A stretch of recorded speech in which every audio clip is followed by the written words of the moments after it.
Kisah seorang awaken tingkat lemah yang akan menyelamatkan dunia. Cerita ini adalah kelanjutan dari part sebelumnya. Setelah melemparkan umpan untuk memancing bos, tiba-tiba sebuah serangan dari tanah pun muncul. Bos Denjin mengamuk, Lu Peng menghindar. Berhati-hatilah Xiaoyu. Bos Denjin kini berada di hadapan mereka. Xiaoyu ketakutan. Sial, aura macam apa ini? Apa yang harus aku lakukan? Aku belum pernah merasakan aura monster sebesar ini. Sebaiknya kau menjauh. Jika tidak, kau mati. Hei, jangan bercanda. Apa kau berniat melawan dua bos Denjin sendirian? Lalu, sang monster menggeram. Sementara monster yang satunya bersiap-siap memberikan serangan. Serangan es itu dilancarkan. Lu Peng mengeluarkan sebuah pedang. Serangan pertama dihentikan. Lu Peng dengan cepat meloncat, menghindari semua serangan es batu itu. Kini dengan tegak, Lu Peng sudah berada di atas kepala monster kelabang. Yubi itu gila, bagaimana ia melakukannya? Pedang Lu Peng dihunuskan, dengan keras ditancapkan. Percikan biru terlihat, cahaya itu makin membesar. Sementara itu, sang monster berteriak kesakitan. Melihat temannya tak berdaya, monster yang satunya mencoba memangsa Lu Peng. Dengan cepat, Lu Peng melumpuhkan temannya. Alhasil, serangan kejutan itu percuma. Monster kelabang masuk ke dalam tanah. Ia berputar-putar mengelilingi temannya dengan tujuan agar tanah itu ambruk. Xiaoyang yang melihat pertarungan Lu Peng masih tak percaya.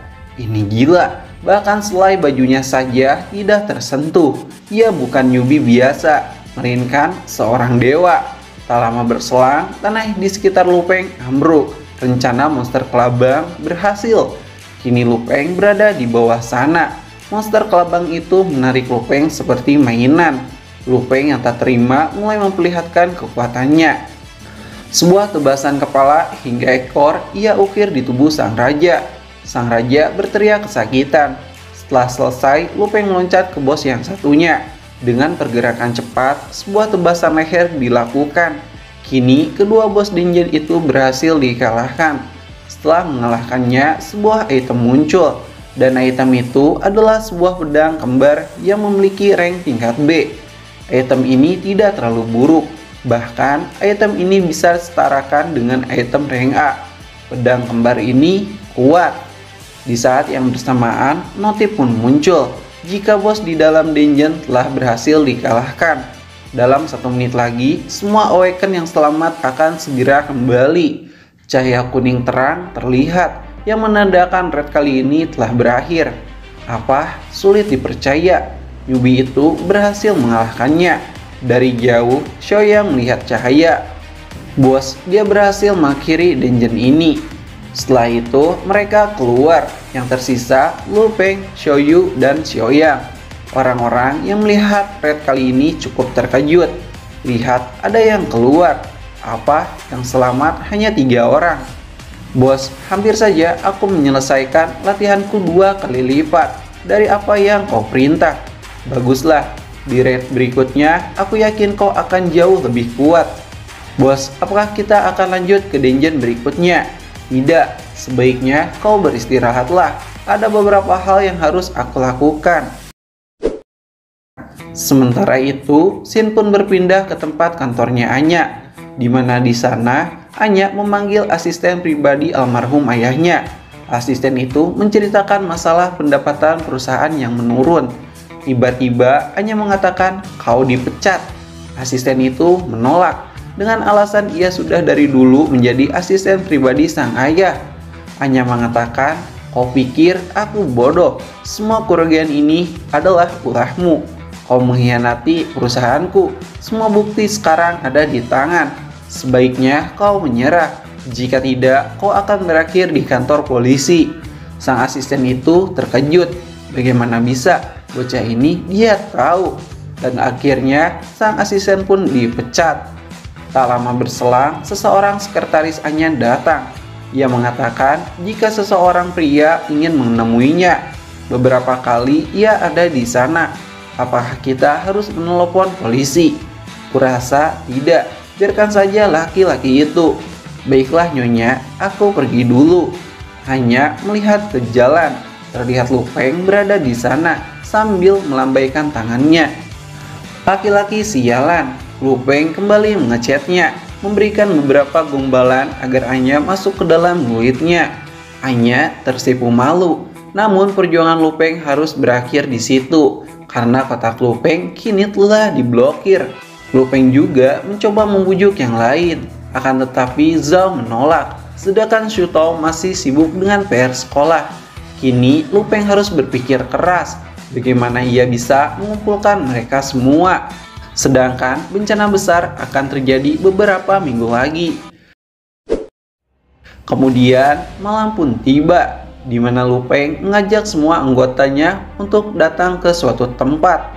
Zero mengatakan, "Aku hanya bergabung dengan muridmu, tapi tidak dengan ini. Aku mengerti, tapi hal ini akan sangat penting. Memangnya mau apa kau mengejakku malam-malam ke tempat seperti ini? Tentu saja untuk latihan." Baiklah, kita telah sampai. Sebuah markas besar terlihat. Apa, bukankah tempat ini markas tentara? Apa yang dipikirkannya? Hei bos, kau bilang kau memiliki 7 orang di dalam timmu, tapi kenapa hanya ada kami bertiga? Diamlah. Baiklah, kita masuk sekarang. Ini adalah markas tentara N805. Tunggu sebentar, kenapa tempat ini tidak ada penjaga? Seluruh sistem dan keamanan di tempat ini sudah berhasil kuretas, jadi tempat ini aman. Mereka semua akan pergi selama 15 hari. Wah, bosku memang hebat. Tidak sia-sia aku menjadi anak buahmu. Seperti yang kukatakan, aku bisa melakukan hal yang kalian tidak mengerti. Telapak tangan diterima, gerbang tentara N805 terbuka. Latihan khusus sebentar lagi akan dimulai. Mereka semua mulai berjalan. Bos, tempat apa ini? Ini adalah tempat pelatihan tentara dan teknologi astronot tingkat tinggi berlatih. Apa? Astronot? Apakah kita akan bertarung di luar angkasa? Jangan banyak bertanya. Berlatihlah dengan serius. Tunggu dulu. Latihan seperti apa yang akan kau berikan padaku? 30 menit telah berlalu. Latihan simulasi menembak diberikan kepada Zero. Sial, sedikit lagi aku berhasil. Sepertinya latihan simulasi ini cukup berguna.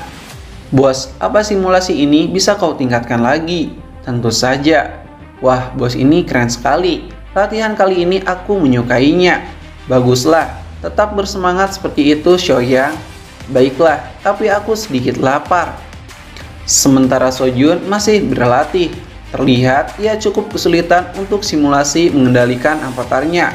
Latihan ini akan sangat berguna. Bagaimana? Apakah kalian sudah siap untuk masuk pelatihan tingkat berikutnya? Kami sudah siap. Latihan simulasi tingkat lanjut dimulai. Semangat mereka bertiga membara. Terlihat mereka semua cukup kewalahan dengan latihan ini. Xiaoyang masih kesulitan untuk menahan sebuah ledakan. Sementara Zero masih belum bisa mengendalikan tubuhnya yang melayang. Sojun masih berusaha mengendalikan pikirannya. Lupeng memberikan saran kepada Sojun untuk tetap mengontrol pikiran, emosi, dan napas, karena itu akan sangat berpengaruh terhadap avatarmu. Baiklah, aku mengerti. Tak terasa 2 jam telah berlalu. Kalian semua beristirahatlah. Setelah selesai, kita lanjutkan latihan berikutnya. Terlihat semua orang kewalahan. Apa? Latihan lagi? Kau kejam sekali. Lupeng tersenyum. Aku adalah orang yang baik dibandingkan bencana yang sebentar lagi akan kalian hadapi. Setelah cukup lama di sana, mereka bertiga masuk ke dalam tabung laboratorium. Terlihat seseorang keluar, dan orang itu adalah Zero. Tak kusangka kau berhasil keluar duluan, Zero. Kau memang hebat. Kalau begitu, ayo kita lihat hasil latihanmu. Zero dibawa ke suatu tempat. Tatapan Zero kali ini sangat serius. Lupeng dari dalam ruangan memberikan instruksi kepada Zero. Apakah kau siap? Ujian tahap akhir segera dimulai. Satu gerbang telah terbuka. Terlihat banyak sekali mata merah menyala-nyala. Ternyata mata-mata itu adalah segerombolan pasukan serigala. Dengan cepat para serigala menyerang. Bersiaplah, mereka semua datang. Tembakan bertubi-tubi Zero lancarkan. Para serigala datang dari berbagai arah. Dengan mudah, Zero masih bisa mengatasinya. Satu persatu monster serigala itu hancur. Kini, kecepatan para serigala digandakan. Zero menyadarinya. Dengan sigap, Zero meloncat ke atas udara, lalu memutarkan badannya. Tembakan memutar Zero dilancarkan. Dengan cepat, Zero berhasil mengalahkan mereka semua. Kini, kemampuan Zero dalam menembak semakin meningkat pesat. Setelah itu, mati pun muncul. Rasio tembakan 35%, kecepatan penguncian target 40%. Frekuensi hancurnya target meningkat 42%. Hasil yang lumayan, tapi kusarankan kau harus bisa mengontrol napasmu saat kau menembak senjatamu. Selanjutnya, Xiaoyang. Gravitasi di ruangan ini 0. Mulai sekarang, aku sudah terbiasa dengan ini semua. Bola-bola hitam raksasa berada di sekitarnya. Tiba-tiba, bola-bola itu menyerang Xiaoyang. Skill Metal Explosion diaktifkan. Dua bola besar tertahan. Ini terlalu mudah. Tidak cukup sampai di situ, bola-bola yang lain datang menyerangnya. Metal Barrier Explosion diaktifkan. Skill Explosion ini adalah tingkat kelanjutan.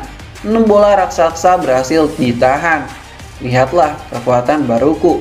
Lupeng yang melihat dari ruangan kontrol berkata, hanya 6 saja. Itu terlalu mudah. Aku akan tambahkan menjadi 40 bola sekaligus. Apa? Kau bercanda? Aku tidak bisa menahan itu semua. Batasku mungkin hanya 10 bola. Namun Lupeng tidak peduli. Jumlah bola menyerang dinaikkan. Kini bola-bola itu kembali menyerang. Terlihat Xiaoyang dengan sekuat tenaga mencoba menahannya. Sial, aku gagal. Kekuatanku sudah mencapai batasnya. Sekarang apa yang harus aku lakukan? Lupeng berkata, konsentrasilah dengan tenang. Kemudian lepaskanlah dalam sekejap. Xiaoyang mendengarkannya. Mata Xiaoyang tiba-tiba menyala. Aura Metal Explosion tingkat atas telah terbuka. Semua bola hitam terhenti. Xiaoyang kegirangan. Kekuatan yang luar biasa. Terima kasih kau telah mengajariku. Ayo bos, kita taklukkan dunia ini bersama-sama. Wanita ini berbakat. Ia akan menjadi salah satu kartu as di dalam timku. Sementara itu, di tempat yang berbeda, Sojun melatih kemampuan avatar rubahnya. Pergerakan menghindar rubah itu cukup bagus. Terlihat Sojun berusaha keras untuk bisa mengendalikannya. Sang rubah meloncat. Sojun berteriak untuk mundur. Ledakan besar terjadi. Rubah hitam itu telah kembali. Sial, aku masih tidak berguna. Sojun kelelahan. Lupeng menghampiri Sojun. Ia mengatakan, hasilmu sangat bagus.